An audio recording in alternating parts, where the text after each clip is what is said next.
Hey everyone, it's Andre here from SWL, and this little radio, the Qodosen SR-286, is really a breakthrough in my opinion.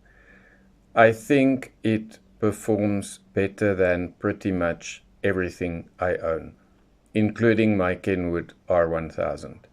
If you've been following my channel, you would have noticed that I've been uploading lots and lots of videos of this one.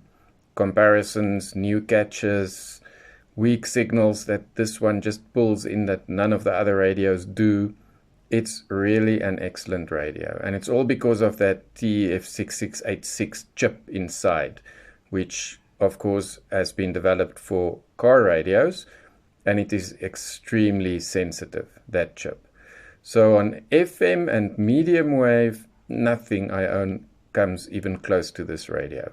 On shortwave, 90% of the time, this one outperforms everything else. I've compared it to the XHDATA D-808, the Eton Elite Traveler, the Tecsun PL-368, XHDATA D-608 weather band, various others, the Kenwood R1000. In most cases, this one comes out tops. But life is not perfect and no radio is perfect. This one does have a couple of flaws, which is what I will talk about in this video. None of these flaws, in my opinion, are deal breakers.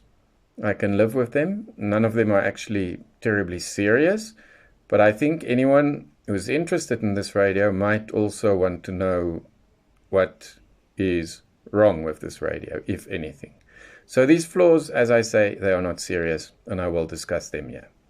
The fact that this radio does not have SSB is not, in my opinion, a flaw. It is a radio that was developed to receive regular broadcast signals, similar to the Eton Elite Traveler, the Eton Elite Field, those type of radios. Those are also expensive radios, kind of in the same price class.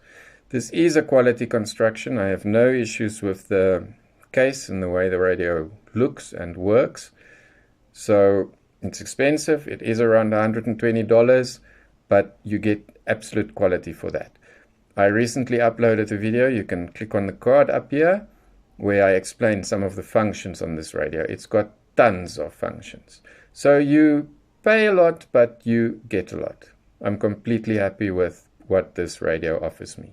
But to get to the flaws then, the first thing that I noticed is this lanyard.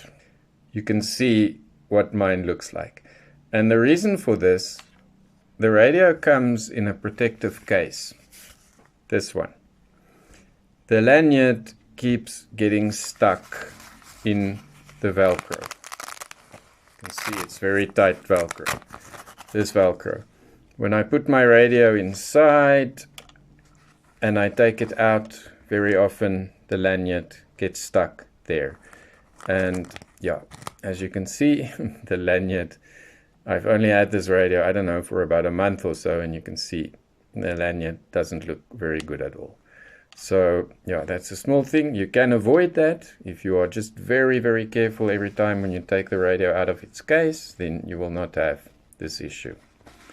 The second issue is the battery.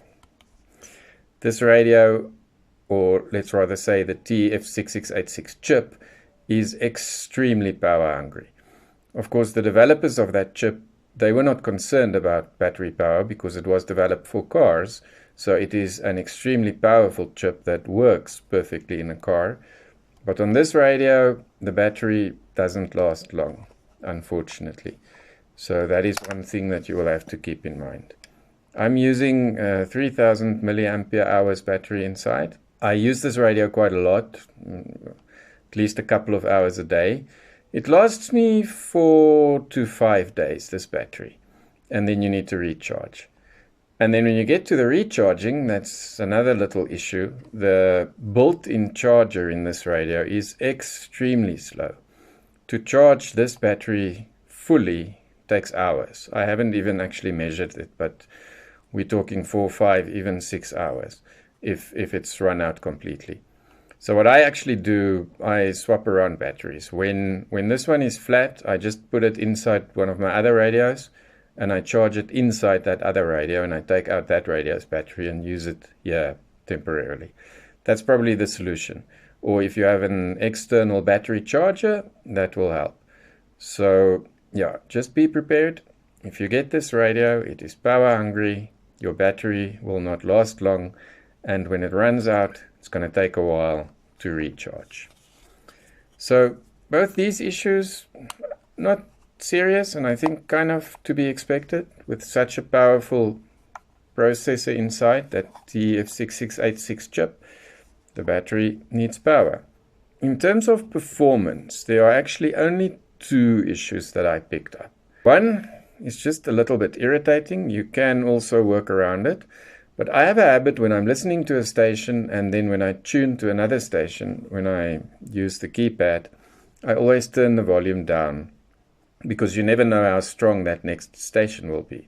And maybe there's just going to be extremely loud noise.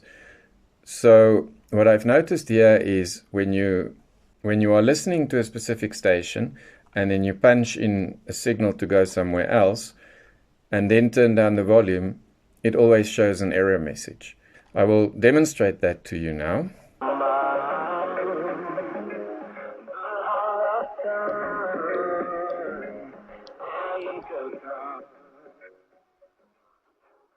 Right, so you get the idea there. It doesn't actually even tune to that next station when you punch it in and you touch the volume dial. And it's very, very sensitive. Even if you just touch it slightly, it's going to show you that error message. Something to do with the chip, I don't know.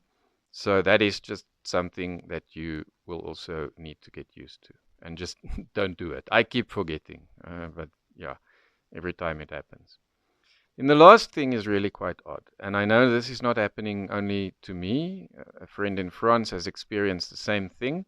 The radio seems to pick up ghost or mirror signals. I don't know if there are harmonics even in the 120 meter band, possibly the 75 meter band, the 90 meter band, and the 60 meter band.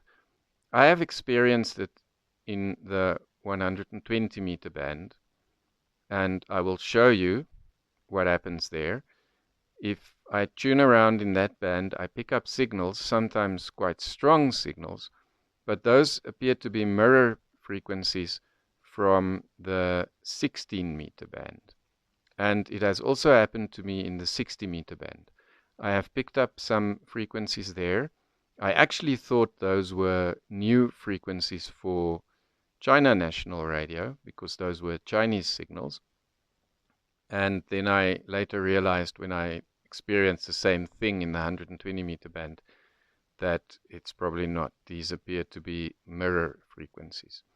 So that is quite weird. It doesn't happen in other bands. I've never experienced it in the 49 meter band and the others. Just 60 and 120 I've experienced personally. Possibly, as I say, in the 90 and the 75 meter band. So it's, again, not a very serious issue for me. The 60 meter band anyway is not that packed with signals, and these mirror frequencies that I've picked up, they've not blocked out anything else. The 120 meter band, pretty much nothing happens there. So yeah, it doesn't really bother me at all that I pick it up in that band. And of course, I have experienced similar things on other radios. I've often picked up mirror frequencies in different bands on my XHDATA D-808, the Tecsun PL-368. Seems to have something to do with the digital processing inside. So I'm going to show you now in the 120 meter band some of these mirror frequencies that I pick up, and I will show you the actual real frequencies as well. And yeah, then you can see what is the issue with that.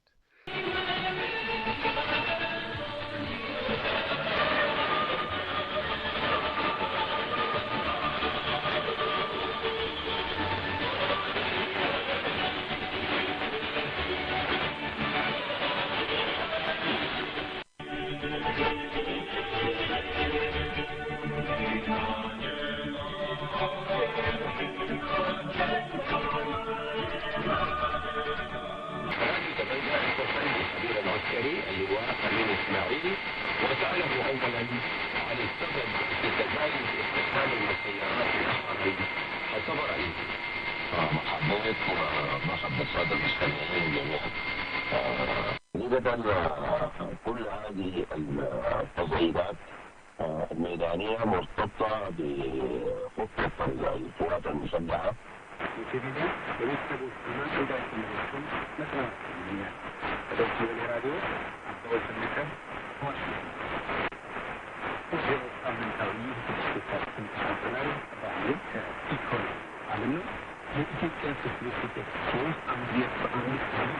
ወይም 26.6 ሚሊዮን ዶላር ካፒታል ማሰባሰቡን ባለፈው ሳምንት አስታውቋል። የናይጄሪያው ኤክስቼንጅ ግሩፕን ጨምሮ 3 የውጭ ኩባንያዎች ከካፒታል ገበያው ድርሻ ገዝቷል። And that's pretty much it. I'm sure maybe other people who have this radio already have also maybe experienced a couple of issues.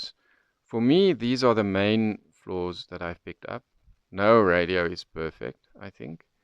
There's always a little something that bothers you. Despite these issues that I've mentioned now, I am completely happy with this radio, and I really think it is my best radio at the moment.